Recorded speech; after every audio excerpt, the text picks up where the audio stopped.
housing crash? There's a lot of speculation from a lot of people out there that we're going to see one in the coming year. Well, headlines are there to terrify. You come here to clarify. In this video, I'm going to cover a lot of the different factors that go into the housing market and more specifically give you my predictions to what you can expect in 2023.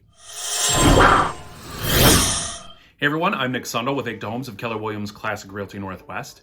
If this is your first time watching Minneapolis Living, this channel is dedicated to two things. Most importantly, the real estate market and how it pertains to the Twin Cities greater metropolitan area. And I do that by giving out tips, tricks, definitions, as well as market analysis for buyers, sellers, and investors who are looking to get into the residential real estate market.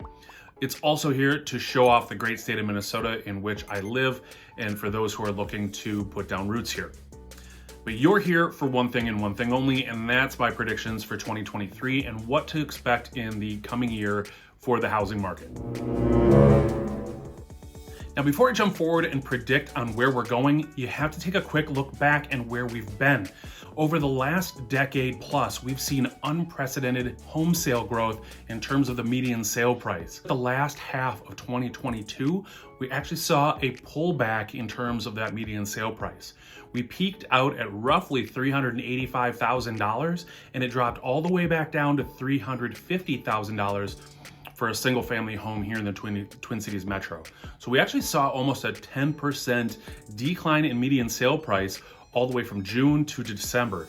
Now, a little bit has to do with seasonality. This was exacerbated by two things, interest rates and inflation. As inflation really started taking off, people's pocketbooks were taking a huge hit. Couple that with the feds fighting that inflation with their interest rate hikes, and all of a sudden it became significantly more expensive to borrow that money, and then home prices, for those people who had to move, they had to reduce their price because there was less competition out there to sell it. So we actually saw more of a correction at the end of 2022 than I'm going to predict here in 2023. There are many factors that go into the housing market, but the one that really sticks with me more than others is supply and demand, obviously basic economics. For the last decade or so, we've seen housing starts lagging behind where we need to be on a yearly basis. And of course, the Great Recession of 08-09 had a lot to do with that. As a matter of fact, in 2019, we were crossing that threshold and on our way to catching up on housing starts, which means more inventory for potential buyers. And of course, we know what happens in 2020 with the pandemic hitting and thus builders really backing off on their housing starts, and only because of a lot of uncertainty. Well, then you tie in, supply chain issues, and then, the cost of those things going up, as well as then interest rates staying low to keep the economy going strong. Cheap money to be borrowed by those borrowers, putting into homes that just aren't there. And now all of a sudden we saw skyrocketing home prices for those. If we just take the quick snapshot of what happened at the end of the year, if you were to look at it without any context whatsoever, we would actually still be very much in a seller's market. As a matter of fact, days on market are still hovering at less than 45 days, which is historically a pretty low number, as well as inventory and months supply. And if you take a look at those, we're still in a seller's market, because in a balanced market, you're looking closer to 4 or 5 months, whereas right now we're sitting anywhere between that 2-month period. Now, I'm not an economist, and I will never claim to be. A lot of the professionals out there, whether it's Lawrence Yun, who is the head economist for the National Association of Realtors, as well as other leading economists that are in this space, many people are predicting that interest rates, and that's probably the biggest topic on everybody's mind, that they will either hover right around where they're at or fall off just slightly. It's unlikely we're going to see a precipitous fall like we saw the growth in the fall. Chances are we're going to stay right around the 6%, 6.5%. If it falls below 6, that's a wonderful thing for those who either are going to be entering the market or those who had such a high rate that they need to refinance. But most people are not predicting interest rates to hike all that high.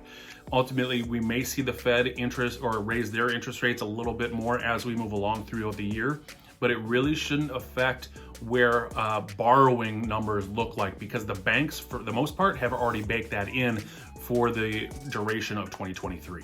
If you're enjoying this video, I'd be incredibly grateful if you hit the like button. It helps the video get out to more and more people like you who are looking to learn about the Twin Cities real estate market. If you have any questions or comments, please leave them below. I will do my best to answer each and every one of them. But as always, don't forget to subscribe. Now that I've given you a little bit of context to what happened last year, we can really take a look at what's going to happen in 2023. Now, these are just predictions, but ultimately I see home prices jumping about 2 to 5% in terms of the median sale price, which is really on par with where we would like to be at. It's a much cooler and much more balanced type of market that we want to see. Interest rates really aren't expected to move much from where they are right now. They could drop a little, they might move up a little bit, but ultimately now that they're stabilizing, it gives a lot more certainty to those who are going to be entering the market. It looks as if the jobs report is really strong and we have record low unemployment. So those who have jobs who are looking to get into the market are actually going to know what they're going to be spending, and interest rates will remain fairly steady. So what does that mean for you, a buyer? Well, it means that you probably won't get into multiple offer bid situations like you did over the last couple of years, at least not going up against 10 or 20 other offers. You'll actually have the ability to walk through a house for more than 30 minutes and take your time deciding. For you, a seller, on the other hand, it's going to take a little bit longer time to sell your home. As a matter of fact, we're at basically a really healthy days on market, which is about 45 days. But also don't expect multiple offers right off the bat, or at least in the first weekend. This just goes to making sure that you want to put your house in its best position possible and price it accordingly. Remember, the real estate market is constantly evolving, and there are a lot of factors that go into whether it might be a good time for you to buy or sell your home. Look, people buy and sell homes for all sorts of reasons, and it's rarely to play the market because it's a good time or they're going to have a ton of equity. They do it because they're getting married, or unfortunately they're getting divorced. They're having more kids, or they're empty nesters. Life events cause people to make moves in their real estate journey, and you have to pick and choose when it's going to be right for you. Don't buy a house because interest rates are incredibly low. Don't buy a house because everybody else is doing it. Really take a look at your own situation, buy within your means, and over the long haul, it should pay off for you just fine. The bedrock to really great wealth in this country has really always been home ownership. I still believe that. So if you have any questions about your particular journey, please feel free to reach out. You can call, text, email, slide into my DMs on social media, but I'd love to hear from you. Thanks for watching. This is Minneapolis Living. Make it a great day, and I'll see you next time.